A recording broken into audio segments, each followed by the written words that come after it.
Ora, esta semana, como sabemos, houve decisões anunciadas pelo Governo e este tema relacionado com o futuro, o presente e o futuro da educação neste período de Covid-19 serve agora de tema base para o debate que arrancamos agora com os seguintes convidados. Paulo Peixoto, investigador do Observatório de Políticas de Educação e Formação da Universidade de Coimbra e que tem estudado o impacto da pandemia no sistema de ensino. Também com José Tribolé, professor do Instituto Superior Técnico, perito em tecnologias. João Traça, advogado, especialista em proteção de dados e ainda com Sofia Ramalho, vice-presidente da Ordem dos Psicólogos, com a pasta da Educação. Minha senhora, meus senhores, muito boa noite, muito obrigado por estarem connosco. Eu começo por si, Paulo Peixoto, e por lhe pedir uma opinião em relação a estes dados que acabámos de revelar, baseados no estudo da Universidade Católica. É muito considerável a percentagem de crianças que não têm, segundo este estudo, acesso à formação e educação a que, obviamente, teriam de ter acesso. O que é que deveria estar já a ser feito para que esta percentagem fosse muito inferior? Muito boa noite, quero cumprimentar os colegas deste debate e desejar boa Páscoa na medida do possível.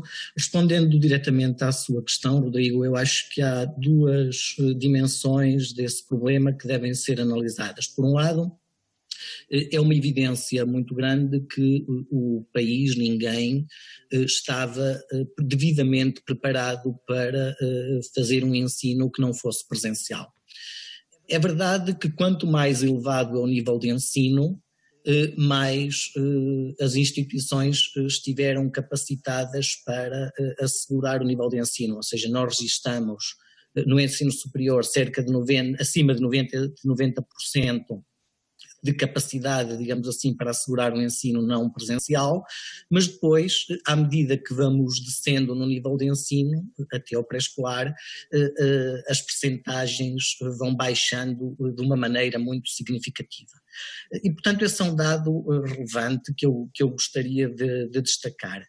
Depois, respondendo também diretamente à sua questão e para comentar estes dados, eu acho que o que é importante neste contexto é também nós sabermos exatamente do que falamos quando falamos de aulas não presenciais e de ensino não presencial, porque em muitos casos aquilo que é referenciado como ensino não presencial ou aulas não presenciais são muitas daquelas situações que os pais dos alunos e também os próprios alunos nos relataram como sendo aceitáveis para um período de transição, que foi este período em que as escolas foram fechadas até ao encerramento das férias da Páscoa, mas que deveria e que tem muito a melhorar se nós pensarmos na continuidade, como já está definida, desta forma de ensino, sobretudo para a grande maioria dos alunos, incluindo no ensino superior, como a forma com que as instituições vão funcionar. E, portanto, há muita coisa a melhorar. A mim, muito honestamente, preocupa-me um pouco menos, digamos assim, as percentagens e os níveis com que estes níveis esta capacidade de assegurar um ensino não presencial chegou aos alunos. Preocupa-me mais a qualidade e o modo como vamos agora nesta última parte do ano letivo, desenvolver um ensino não presencial, que seja um ensino que possa ser atrativo para os estudantes e que possa fomentar a aprendizagem dos alunos. Eu faço, José Tribolé, boa noite também para si, a mesma pergunta. O que é que, na sua opinião, deveria estar já a acontecer e que ainda não está a acontecer? E até pergunto-lhe também se concorda com esta visão do Paulo Peixoto. Não estou a ver aqui. Não me está a ouvir neste momento. Vamos tentar resolver então o problema. Então, nesse caso, eu passo para o João Traça. Muito boa noite, doutor.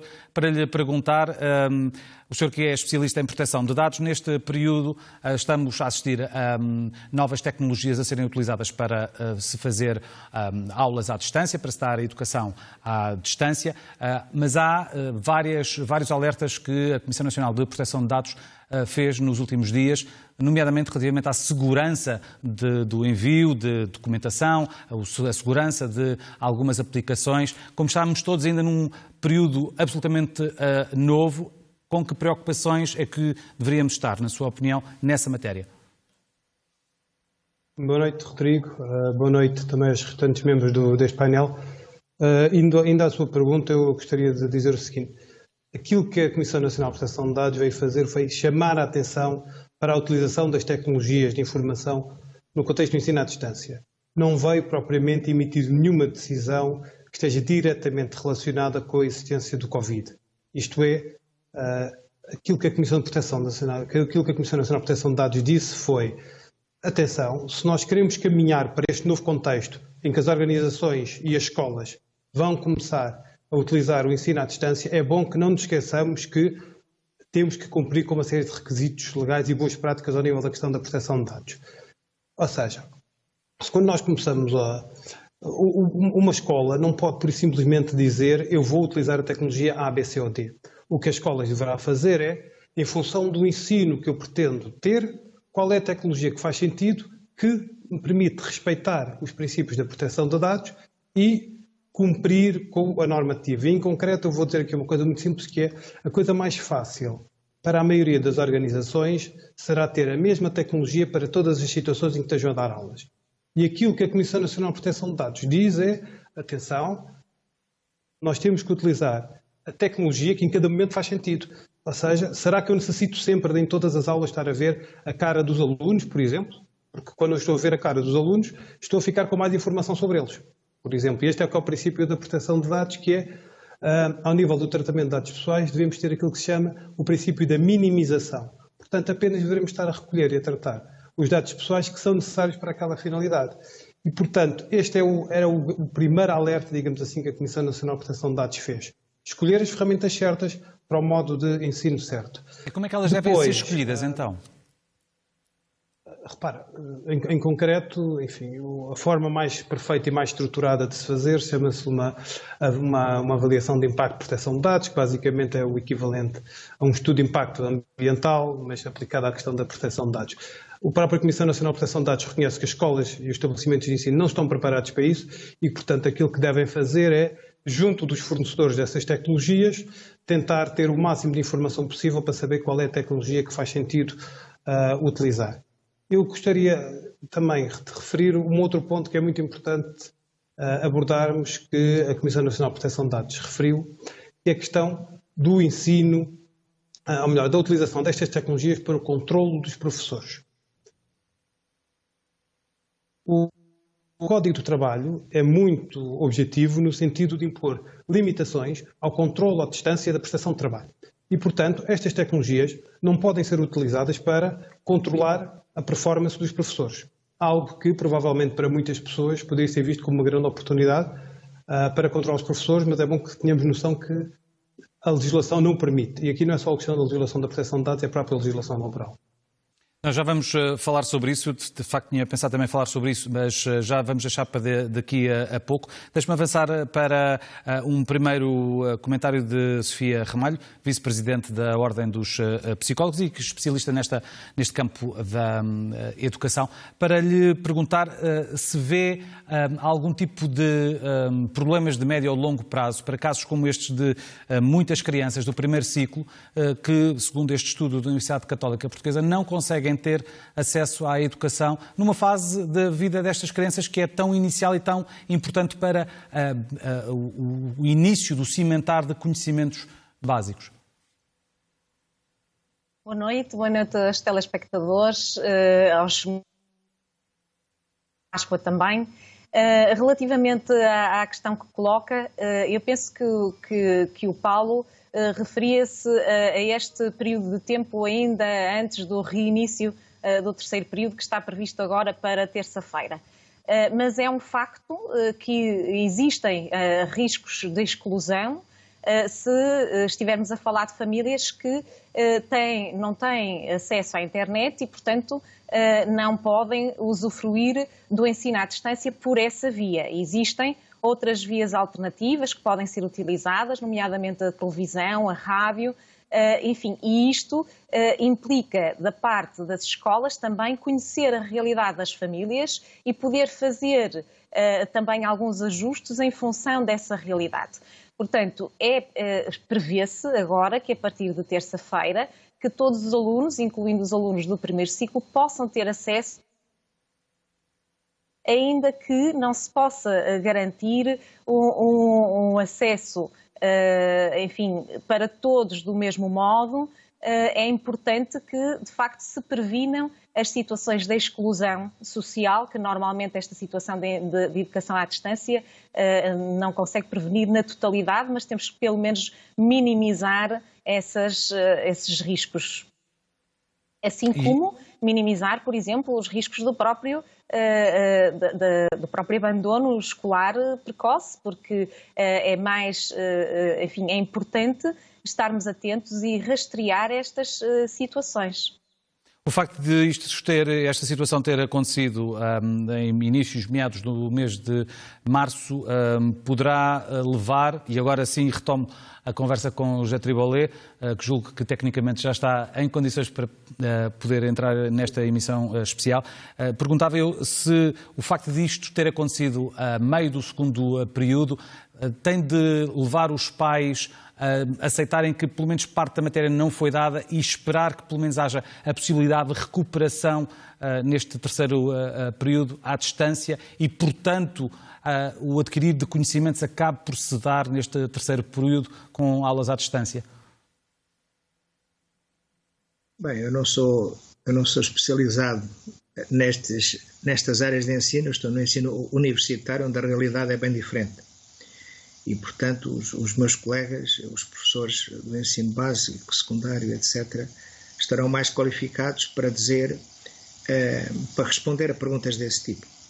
Aquilo que para mim está claro é que nós fomos inundados, a sociedade mundial e a sociedade portuguesa também, por um tsunami não só viral, mas também fomos com um tsunami e de repente entramos no mundo virtual violentamente, todos nós ao mesmo tempo. Os pais, os professores, os empregadores, os desempregados, a administração pública, fomos de repente lançados para o mar e estamos todos a aprender a nadar.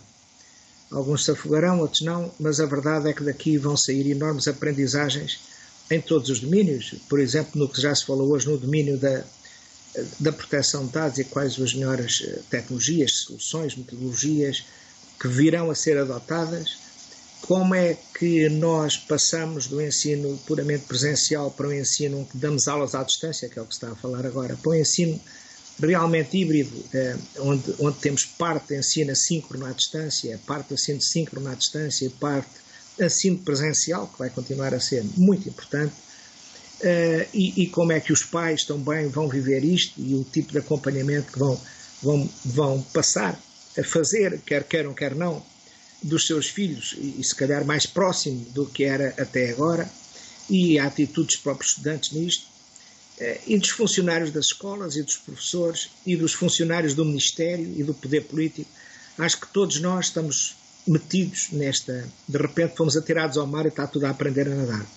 E eu penso que isto foi um acelerador enorme de uma transformação que estava em curso, a chamada transformação digital, e que inevitavelmente no meio disto também, e com a crise económica, onde certamente todos estaremos mergulhados durante vários anos em todo o mundo, isto vai dar a possibilidade de emergir daqui novos padrões de vivência económica, de vivência social, de vivência ambiental, de vivência relacional na sociedade.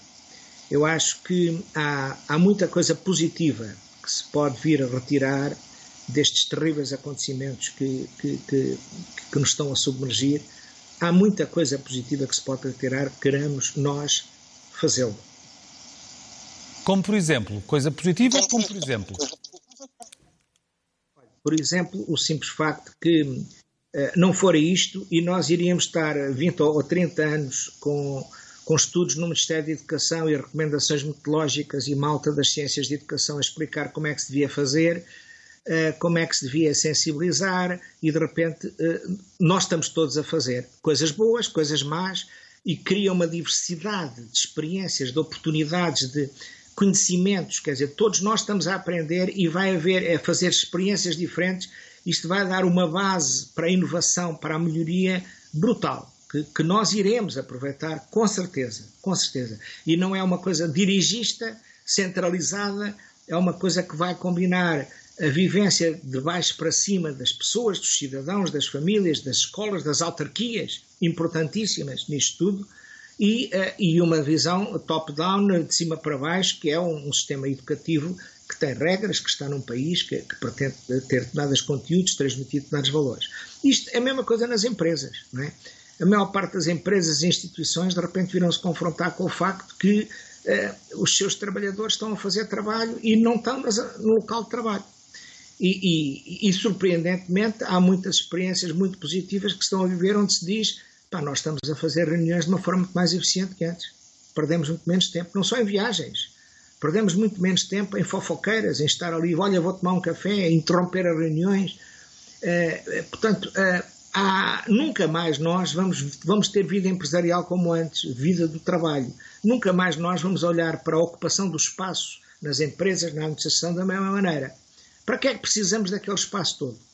A maior parte das vezes vamos questionar porque é que temos salas cheias de uns patetas a olhar para uns ecrãs ali a fazer coisas rotineiras, quando podiam estar mais bem instalados, mais felizes, a perder menos tempo, a poluir menos, isto sem prejuízo, que também é preciso estarmos todos juntos, que é preciso, evidentemente temos contacto humano e sentirmos e comermos juntos e bebermos juntos e cantarmos juntos, isso também é importante, mas também é preciso aproveitar as virtualidades do espaço virtual no melhor que ele tem para dar. E acho que estamos, de repente, mergulhados nisso, e isso está a suceder.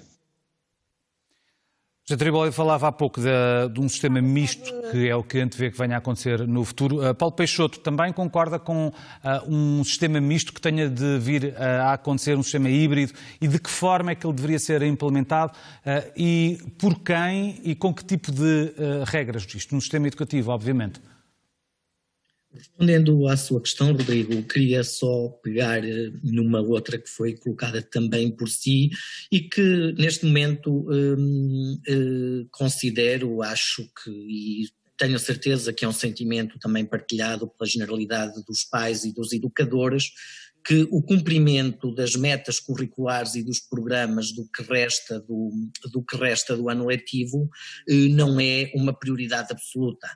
Ou seja, obviamente que cada ano, cada nível de formação tem as suas especificidades, tem as suas preocupações, mas a supressão das provas do 9º ano, por exemplo, retirou no ensino básico uma grande carga daquela pressão que havia para que as metas curriculares fossem cumpridas porque haveria prova. Ou seja, a solução que foi encontrada de fazer regressar cerca de 250 mil alunos ao sistema de ensino foi a solução mínima para salvaguardar, digamos assim, o acesso às instituições de ensino superior e para salvaguardar, digamos assim, essas preocupações que muitas vezes os educadores.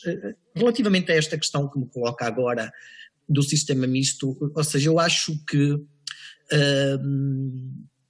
seria muito triste, como dizia o professor José Tribolli, se nós, na sociedade e muito particularmente nas escolas, nas instituições de ensino, incluindo as de ensino superior, não aprendêssemos nada com o que se passou agora, por exemplo, em termos de plataformas, do uso de plataformas, nós identificamos, inclusive, em várias turmas do básico e do próprio secundário, mas do ensino básico, em alunos de 10, 11 anos que estão ainda numa idade, são nativos digitais, mas que foram obrigados, por exemplo, a lidar com uma quantidade muito significativa de plataformas, porque cada professor no limite para resolver o problema utilizava a sua plataforma e, portanto, as escolas têm de fazer agora também uma reflexão, o Estado tem de fazer uma reflexão sobre quais vão ser os instrumentos que vão usar, os instrumentos para a eventualidade que pode muito bem acontecer, e é para isso que temos de nos preparar, de haver uma segunda vaga ou uma terceira vaga e de estarmos melhor preparados nesse momento. E, portanto, nessa questão, o sistema híbrido ou o sistema misto é inclusive do ponto de vista aqui comentado pelo professor José Tribolier, um sistema que alguns alunos, nos estudos que nós vamos fazendo, nos pedem, ou seja, os alunos sentem necessidade das aulas presenciais.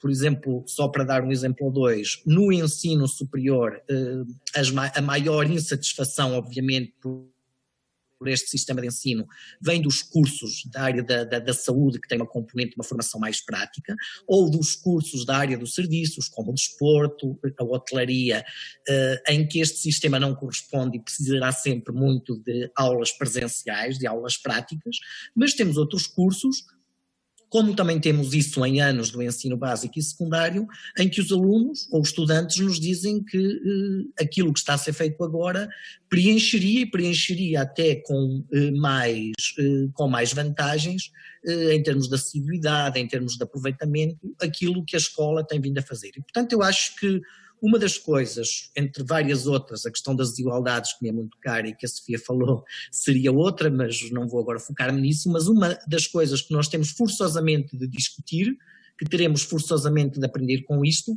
é se vamos manter este sistema que tínhamos até agora, ou se vamos, por exemplo, evoluir para um sistema misto. Vários alunos nos dizem isso, ou seja, que seria desejável ter um sistema de ida normal à escola como tinham, mas poder substituir algumas aulas, não irem todos os dias, poder substituir algumas aulas por outro tipo de formação, algumas das quais vão ser adotadas agora. E, portanto, como os professores estão a aprender a fazer coisas que nunca tinham feito, os alunos estão a aprender a fazer coisas que nunca tinham feito, nós não podemos olhar para isto, e essa é a minha perspectiva, a dizer isto vai passar amanhã e depois disto passar vamos esquecer isto tudo porque não vai voltar a acontecer. Ou seja, nós temos de aprender, e uma parte dessa apreensão é seguramente adotar um sistema, porque essas ineficiências, e quem tem filhos sabe-o bem, e quem mora em cidades sabe bem que a escola é um fator de perturbação no cotidiano das pessoas, que têm de deixar os filhos nas escolas, ir buscar os filhos às escolas, e, portanto, se pudermos ter um sistema mais eficaz e mais eficiente de todos os pontos de vista, e podemos usar esta aprendizagem para adotar esse sistema misto, seja lá ele qual for, eu acho que ele tem que ser muito variável territorialmente e muito variável do nível de ensino a que nos situamos. Atenção, não vou agora entrar nesses pormenores, mas acho que estas duas variáveis são muito importantes para nós pensarmos e adotarmos um sistema misto e mais adequado àquilo que é a nossa realidade e até à própria eficiência da nossa economia e ao bem-estar das famílias. Mas isso levanta uma questão muito relevante para muitos pais. Sofia Ramalho, pedia que me desse a sua opinião sobre isto, que agora vou perguntar, que tem a ver com o facto de muitos pais, quando voltarmos a uma realidade relativamente normal, não sabemos como é que será, se esse sistema misto existir, por exemplo, alunos ficarem em casa e terem aulas à distância, 1-2 dias por semana, por hipótese, ou parte das suas aulas serem dadas à distância, a partir de casa, e se levanta a questão para os pais que têm de sair de casa para ir trabalhar, aqueles que terão de sair de casa para irem trabalhar e deixarem, em muitos casos, crianças já nem falo de crianças do primeiro ciclo, mas do segundo ou até do terceiro ciclo, sozinhas, quando não querem que isso aconteça. Como é que se pode lidar com isto? Com essa possibilidade num sistema misto, e que alternativas é que se podem encontrar para encontrar um equilíbrio? Rodrigo, eu antes de mais gostava de dizer que nós não nos podemos esquecer que a escola é, por excelência, um contexto de socialização. E este tem um peso muito significativo, inclusivamente até no sucesso escolar dos próprios alunos. O que é que eu quero dizer com isto? É na escola que as crianças e os jovens, nas relações com os pares, com os seus amigos, nas relações com os adultos significativos, também vão crescer, também vão desenvolver competências, vão se sentir também mais envolvidos e mais motivados relativamente à escola, e vão, com isso, também vão ter melhor desempenho escolar. Portanto, os processos de socialização são essenciais. E por isso, há pouco, até quando se dizia, mas será que já não se perdeu muito tempo?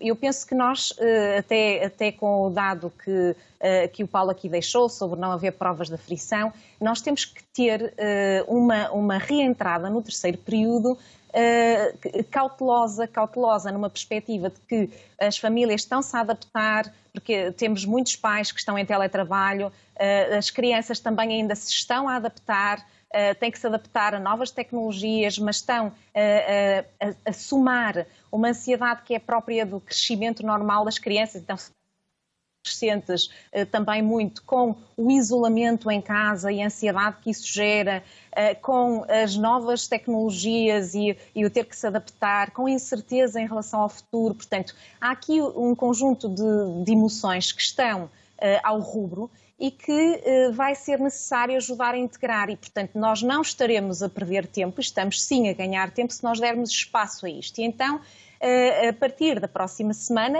eu até considero que seria absolutamente essencial que os professores começassem, não com aulas, mas com um acolhimento às crianças e jovens, um acolhimento que permita perceber como é que eles se estão a sentir, como é que eles estão a viver estas experiências, como é que as suas famílias estão a viver estas experiências, dar lugar aqui também a alguma expressão das suas emoções, porque eles estiveram em casa em isolamento e continuam, mas estiveram sem contacto com os professores e, portanto, há muito que com certeza eles querem partilhar. É importante também normalizar todos estes afetos que eles estão a sentir e que poderão até nem se sentir em condições para retomar as aulas como está previsto com os níveis de exigência quando estão a passar por um turbilhão de emoções e, portanto, é preciso dar espaço a isto e, portanto, esta dimensão social e emocional precisa de espaço e precisa de ser acomodada e a centração inicial deverá ser aqui. Depois, ao longo de todo o terceiro período, deverá haver estes momentos de monitorização destes estados mais emocionais das crianças e dos jovens e, como já foi dito aqui, muito importante que existam as sessões síncronas onde os alunos possam ver o professor, porque nada substitui o contacto humano e nada substitui a possibilidade de podermos ter também algum contacto ocular. E esta é uma dimensão importante.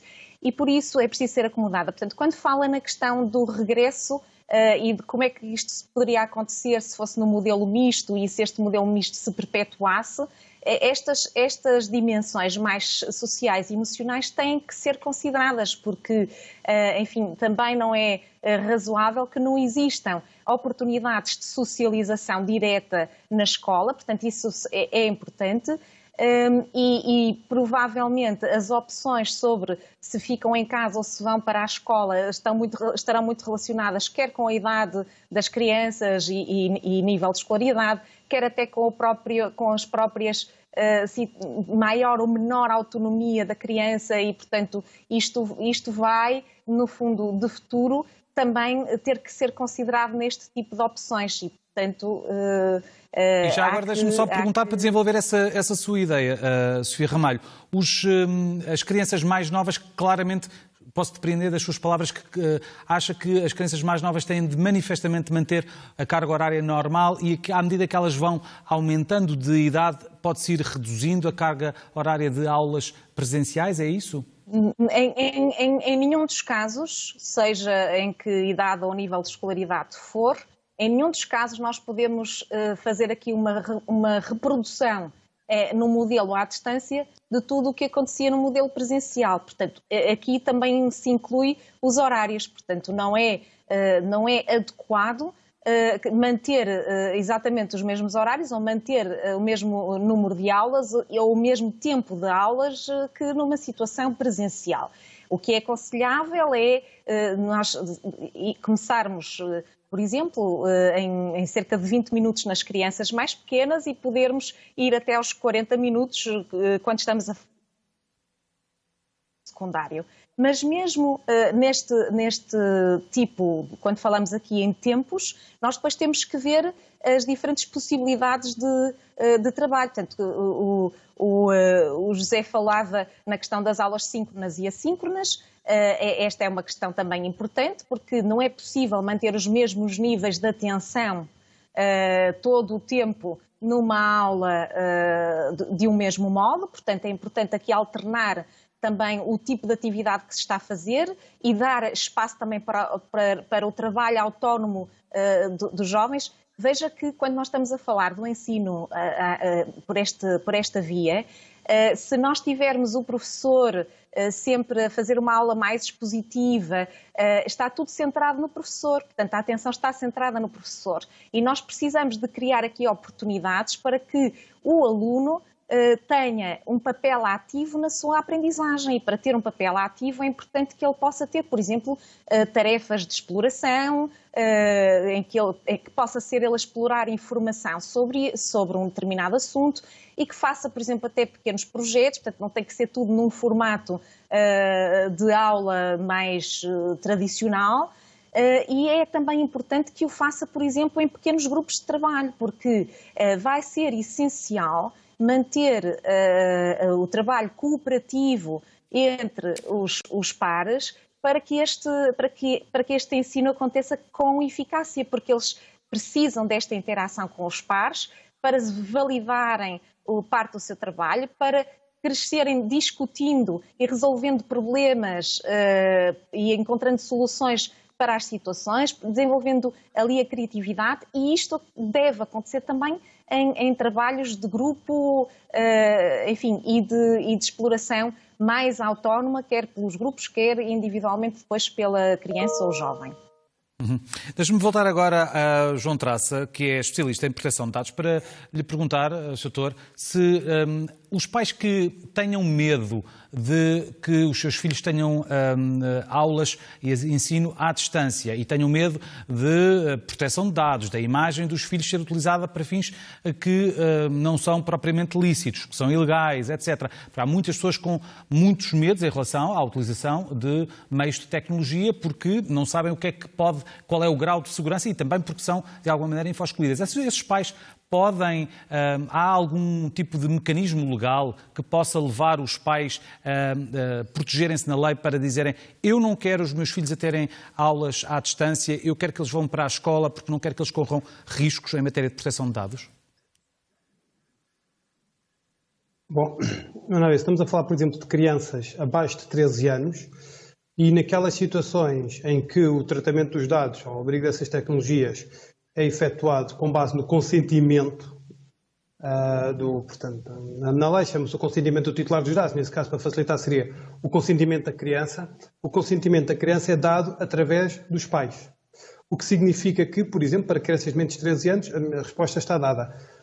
Sempre que esse consentimento, esse tratamento de dados, não resulta uma obrigação legal. Isto é, se a lei disser todos os alunos são obrigados a frequentar o ensino à distância com a tecnologia X e os dados que vão ser tratados são os dados que estão aqui previstos na lei. Enfim, a lei iria detalhar.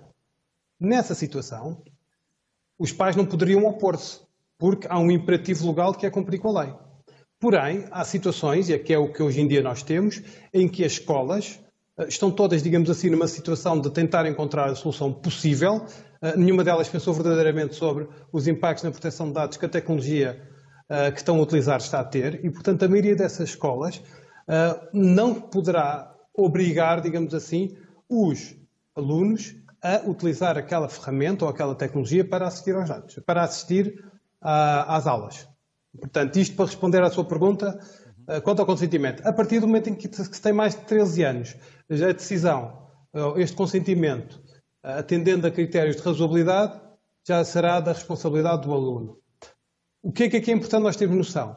É que, à partida, de acordo com o quadro legal, estes consentimentos não são emitidos, digamos assim, de forma discricionária. Os alunos são obrigados a ser informados sobre aquilo que vai ser feito com os seus dados, porque essa também é o que a lei exige. E aqui estamos a falar da legislação de proteção de dados, que é de aplicação imperativa neste momento. Mas portanto, que consciência é que um aluno de 13 ou 14 anos, que já tem capacidade para tomar decisões, que consciência de proteção de dados é que ele tem para estar apto para dar consentimento? Se quer a minha opinião, muito pouca ou quase nenhuma. Logo à partida, porque não existe sequer uma visão nacional de explicar às pessoas verdadeiramente qual é o regime de proteção de dados. Se eu perguntar, se eu sair para a rua e começar a perguntar às pessoas algumas questões que são, digamos assim, essenciais do conceito de proteção de dados, a maioria das pessoas não conhece e, digamos, está muito longe a questão da proteção de dados da cultura, digamos assim, do homem da rua. Mas eu gostava de dizer dois pontos também, que é, da forma como a legislação de proteção de dados está feita, deve haver o princípio da privacidade desde a concepção, ou, em inglês, o privacy by design. O que é que isto quer dizer? Que as ferramentas são desenvolvidas e são concebidas assegurando logo à partida níveis de privacidade e de proteção de dados mais elevados e que são as pessoas que vão alargando esses níveis de proteção. Portanto, verdadeiramente, o que a maioria destas ferramentas deveria ter era, por exemplo, aparecer com a nossa cara a dizer quer aparecer o vídeo e só é que nós iríamos pôr sim, por oposição àquilo que muitas vezes noutras ferramentas acontece, em que aparecemos logo a sermos filmados e temos de carregar no botão para não queremos aparecer como vídeo. Está a ver? Portanto, isto é um exemplo de como a tecnologia pode ser elaborada para proteger os dados das pessoas. E neste momento, os portugueses que estão já a recorrer a este género de tecnologias sem haver um padrão a nível nacional, nem imposto pelo Ministério da Educação, enfim, as coisas estão a desenvolver-se, há quem utilize Skypes, há quem utilize Zooms, etc. Os portugueses têm de ter consciência de que neste momento já podem estar a prescindir dos seus dados sem saberem que estão a fazê-lo. A que cuidados e a que coisas concretas é que as pessoas têm de estar com atenção, nomeadamente no processo de subscrição ou de acesso a estas aplicações e a estas tecnologias? Bom, eu creio que podemos começar por uma primeira questão que já foi aqui abordada por vários dos intervenientes, que é, estamos todos num processo de aprendizagem. E este processo de aprendizagem vai levar, obviamente, a várias questões, mas o ponto é que nós assumamos que nem o estado de emergência, nem a quarentena puseram a proteção de dados, nem o Covid, nem o Covid, nem o estado de emergência puseram a proteção de dados de quarentena. Eu acho que é importante nós termos esta noção. Portanto, continuamos todos a ter que assumir que as questões de proteção de dados devem estar no centro das nossas decisões e aquilo que nós todos devemos fazer é, como em quase tudo, informar-nos e, a partir daí, tomar as decisões que devemos fazer conscientemente. É importante também nós dizermos que, se calhar, devemos também ter uma coisa que é calma. Devemos ter a capacidade de parar e dizer assim, vamos ter que ir para o ensino à distância, muito bem, vamos perder, se calhar, 2, 3 horas numa escola a ver quais são as vantagens de utilizar a tecnologia A, B, C ou D, por oposição a limitar-nos a escolher a solução A, B, C ou D, apenas somente porque a outra escola também está a utilizar e nós queremos apenas ficar tão bem na fotografia como quem está ali ao nosso lado. Em concreto, o que é que nós temos de fazer? Informação, informação, informação, para nós sabermos que de todas as tecnologias que existem, nem todas são as melhores a cada momento. Sr. Professor José Tribolé, regresso a si, porque gostava professor do Instituto Superior Técnico como é e perito em tecnologia, gostava de regressar a si para lhe pedir também a opinião sobre esta matéria de que forma é que no futuro se deve desenvolver o ensino à distância. Na sua opinião, devem ser as instituições de ensino, elas próprias, que autonomamente, dentro de uma malha previamente estabelecida, mas relativamente aberta pelos Ministérios da Educação e do Ensino Superior, elas próprias definirem e decidirem que tipo de tecnologias e que tipo de avanço para ensino à distância é que se deve ter, ou devem ser as decisões tomadas a nível macro e, portanto, pelo Governo? Em primeiro lugar, eu quero dizer que ouvi com muito interesse todo este debate e, sobretudo, estes últimos pontos, e acho que nós temos na mão todos os ingredientes para agirmos com bom senso, atempadamente, sem estrias, respeitando a liberdade e a responsabilidade que todos temos que ter. E vou-lhe dizer também o seguinte, há certamente capacidade a nível académico nacional e em colaboração com as escolas dos diversos graus, para num prazo muito curto, perante as plataformas existentes, com razoabilidade, produzir uma recomendação de quais são 2 ou 3 plataformas que têm as condições mais adequadas para ser usadas neste momento. Não quer dizer que daqui a 1 mês ou 2 meses não possam aparecer outras que entretanto estão a evoluir, como o caso do Zoom, que tem problemas graves e que está rapidamente a tentar emendar caminho. Portanto, essa capacidade existe, e tal como o mundo académico e de investigação se mobilizou para fazer investigação, para fazer análises, para criar máscaras, foi um movimento maravilhoso, em colaboração com empresas. Também, nesta área, é muito fácil mobilizar o mundo académico, universidades, politécnicos, escolas dos diversos níveis, autarquias, para se produzirem, haver uma plataforma que produz uma espécie de análise e de recomendações, que plataformas são as mais adequadas. Não são as perfeitas, não são aquelas que têm aquelas coisinhas todas muito bestiais para os tipos especializados em ensino à distância se divertirem imenso. São aquelas que têm o pão com a manteiga mais sólido, mais básico e que garantem a maior segurança e a maior eficiência. É fácil de fazer isso, é uma questão de se lançar um movimento, e eu apelo a todos, à sociedade civil, à associação de pais, etc., à associação de professores, que se mobilizem. Isso faz-se num instante, quer dizer, em 15 dias está feito, ponto final. Aquilo que mais me espanta é onde é que está o Ministério da Educação.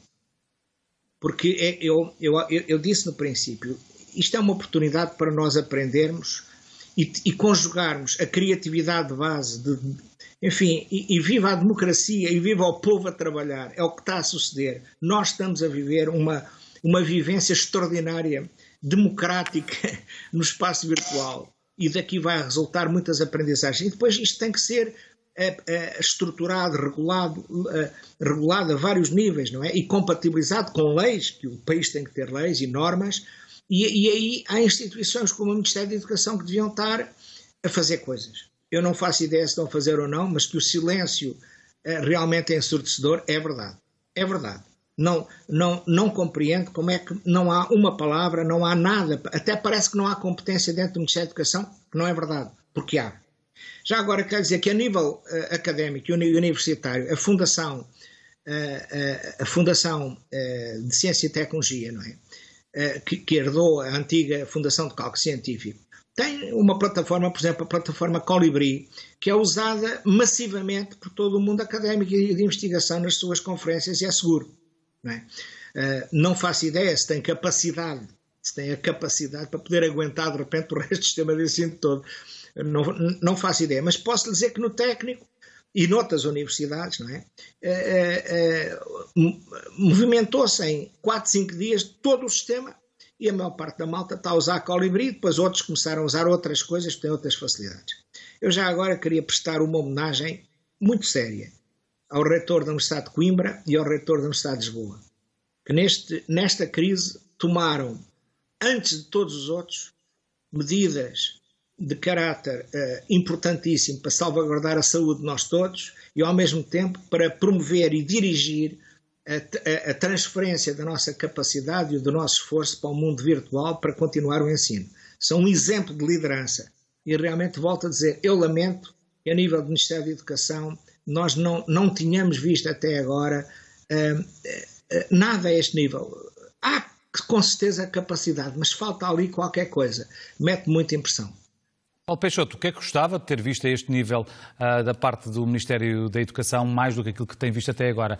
Concorda com esta ideia de Jatribolé de que mais coisas deveriam estar a ser feitas e até na ágora pública, no espaço público, deveria estar a ser pedido contributo pelo Ministério da Educação e pelo Ministério com a tutela do Ensino Superior também para se começar neste período em conjunto o país todo pensar de forma aberta como é que se vai aproveitar este momento para no futuro termos outro tipo de educação?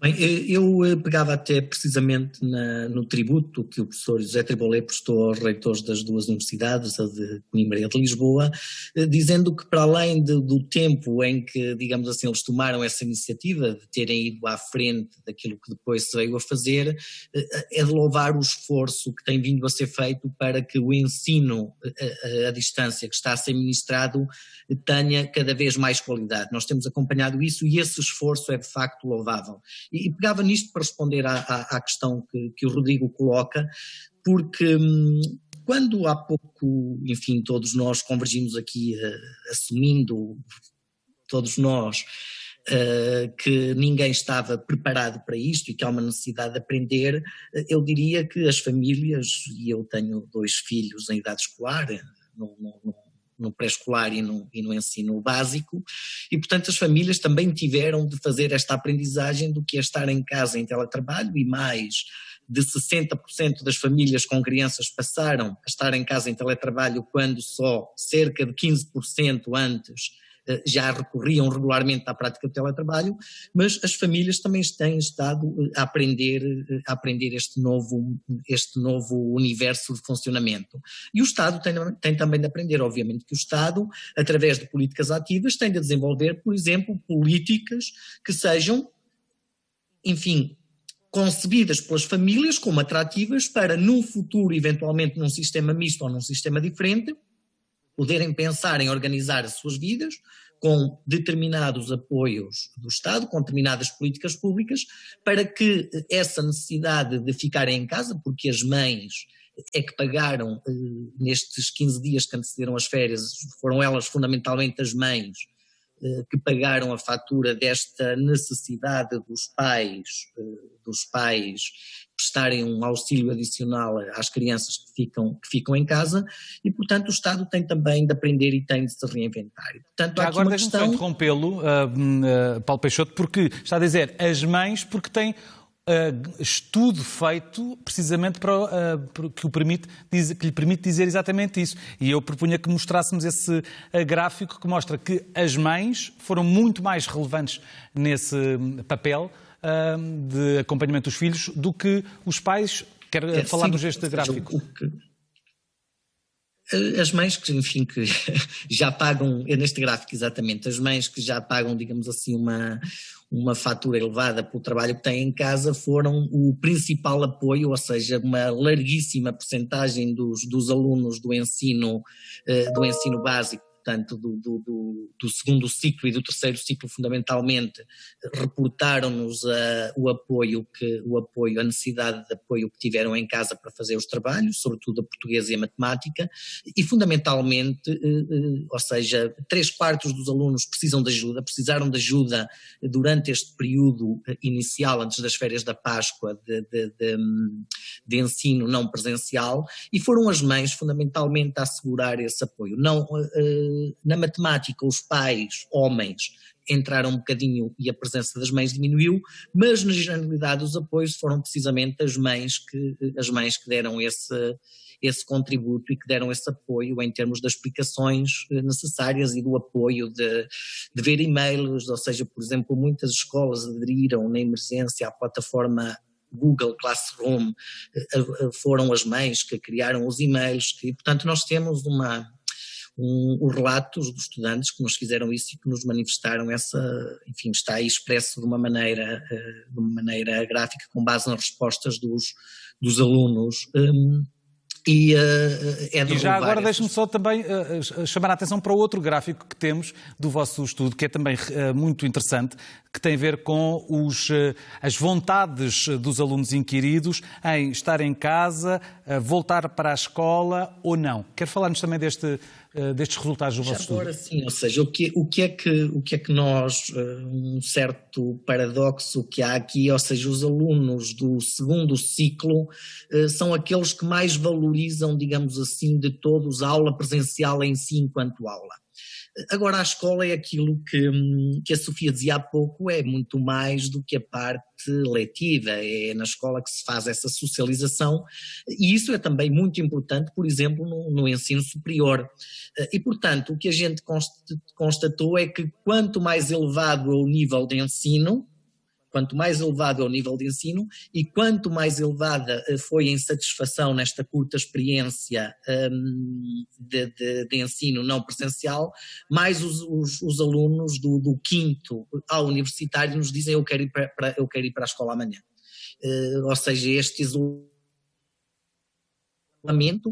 que é um isolamento que ao mesmo tempo, já agora nós também constatamos, esta questão da proteção de dados, ou seja, a facilidade com que as famílias e os alunos, alguns menores de 13 anos, aligeiraram, ou seja, esta questão do consentimento. O WhatsApp, por exemplo, é usado por mais de 90% dos alunos com 10 e 11 anos para romperem o seu isolamento e falarem com os amigos no seu dia-a-dia. Mas essa vontade muito grande em regressar à escola, ela aumenta, por estranho que possa parecer ou não, para nós não foi assim tão estranho, mas é de certa maneira paradoxal, inclusive ela é tão mais elevada quanto maior é o nível de ensino, o que é curioso porque muitos estudantes no ensino superior até nos dizem que passariam sem as aulas presenciais tal como elas existem, mas querem voltar. Porque há um conjunto de muitos outros fatores, enfim, não vou enumerá-los agora, nós estudamos um a um, uns são de natureza financeira, outros são de natureza pedagógica, outros são de natureza relacional, mas há um conjunto de fatores que fazem da escola muito mais do que aquele lugar, não é? Porque essa questão que o Rodrigo colocava há pouco, até como é que nós agora, a questão do teletrabalho, como é que as famílias se vão readaptar, essa obviamente que é uma questão muito relevante, e, portanto, esta questão do regresso à escola, dos próprios e às instituições de ensino superior, é uma manifestação de vontades muito, muito generalizada e que nos mostra que a escola é muito mais do que esse espaço onde meramente se ensina e meramente se aprende e onde se faz muitas outras coisas. E aproveitando, Sofia Ramalho, este gráfico que eu pedia para voltarmos a mostrar, porque no que diz respeito ao segundo ciclo, a mancha azul clara, 50% dos inquiridos, alunos, diz que gostava de voltar para a escola, mas tão depressa não.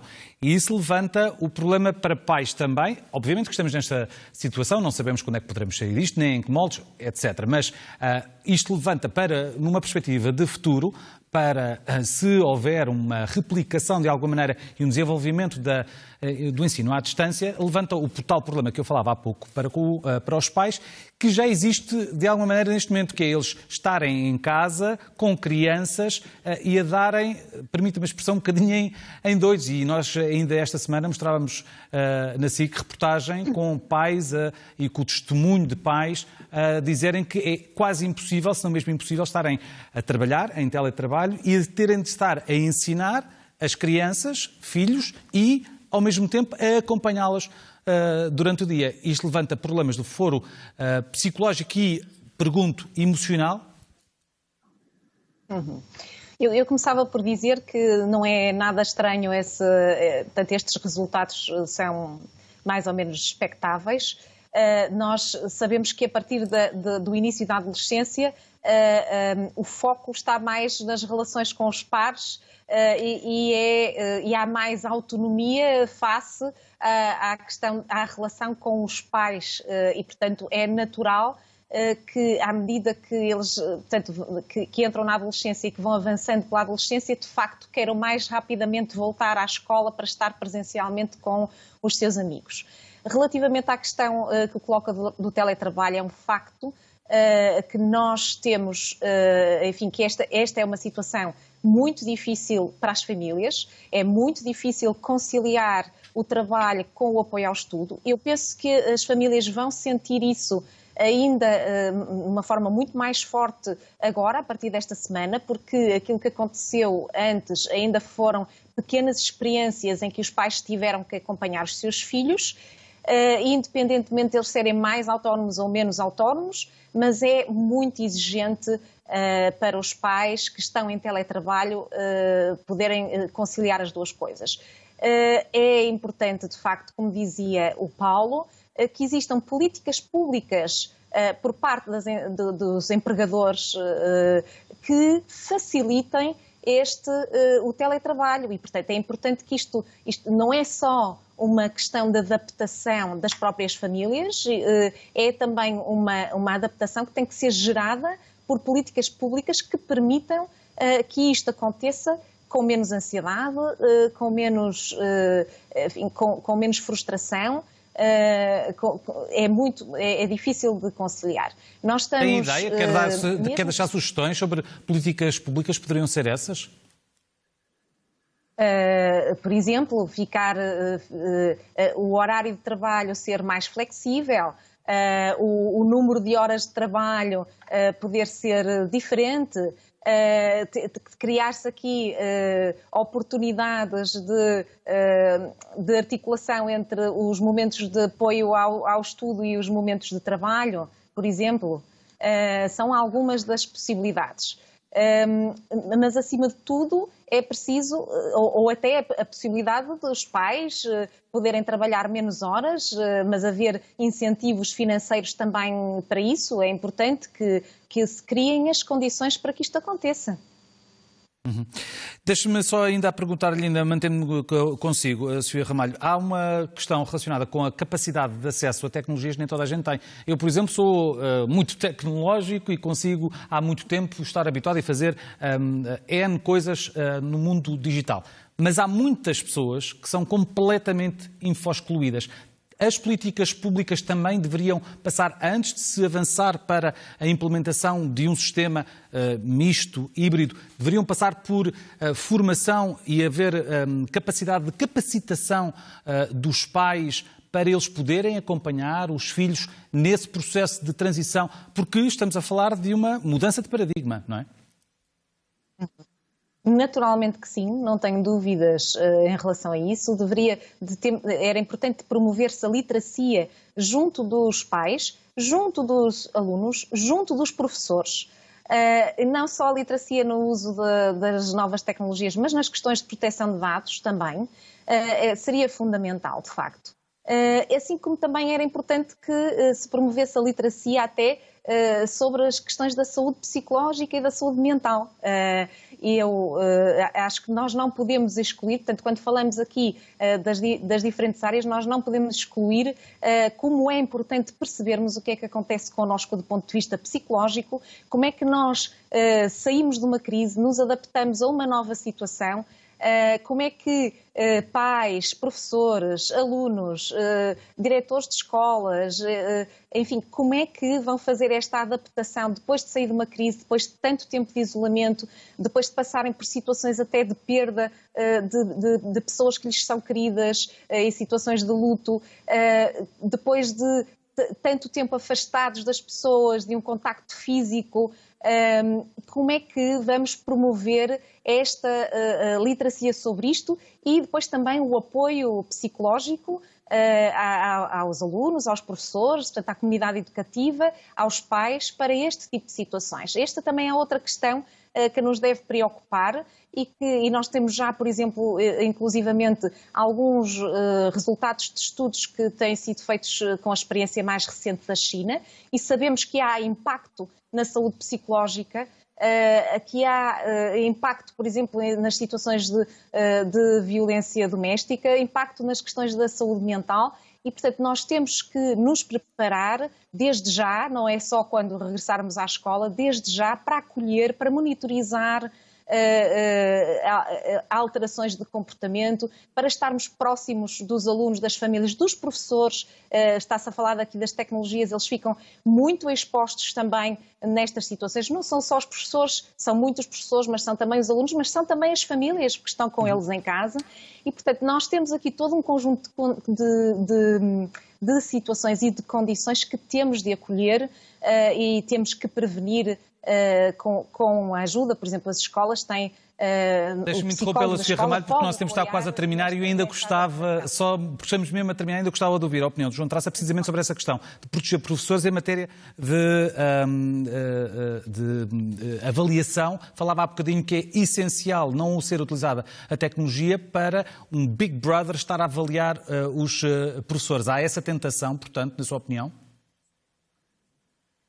Eu acho que essa tentação é inevitável, ou seja, nem que seja para as organizações controlarem como é que os seus professores estão ou não estão a dar as aulas.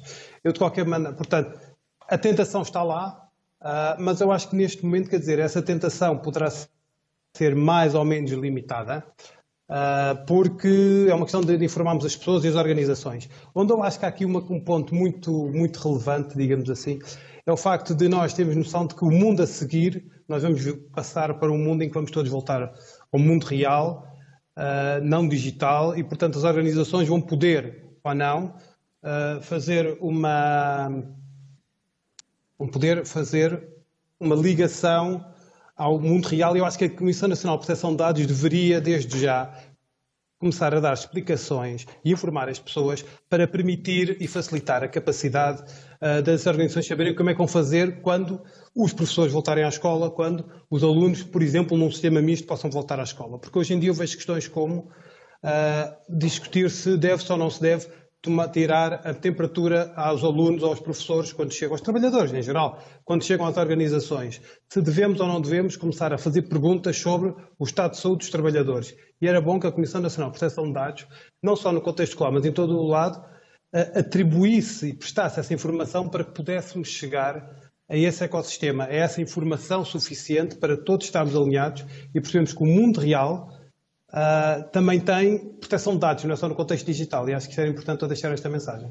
Fica ao repto, João Traça. Agradeço-lhe a participação neste debate. Agradeço também, naturalmente, a Sofia Ramalho, José Tribolé, Paulo Peixoto, por terem estado connosco nesta noite em que procurámos antever aquilo que poderá vir a acontecer de futuro na educação, no setor da educação, em matéria de ensino à distância. Uma mudança de paradigma certamente irá acontecer. De que forma?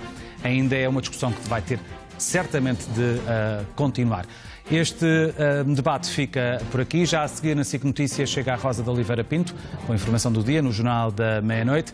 E termina agora mais uma semana de 7 dias em que tentámos trazer-lhe toda a informação relacionada com esta pandemia da maneira mais rigorosa e útil para si que nos acompanha todos os dias. Vamos regressar, eu em particular, à sua companhia dentro de uma semana, da manhã 8 dias, na edição da noite da SIC Notícias. Boa noite. Uma semana tranquila e desejo-lhe, como lhe disse sempre ao longo desta semana, coragem para o que vem. Boa noite.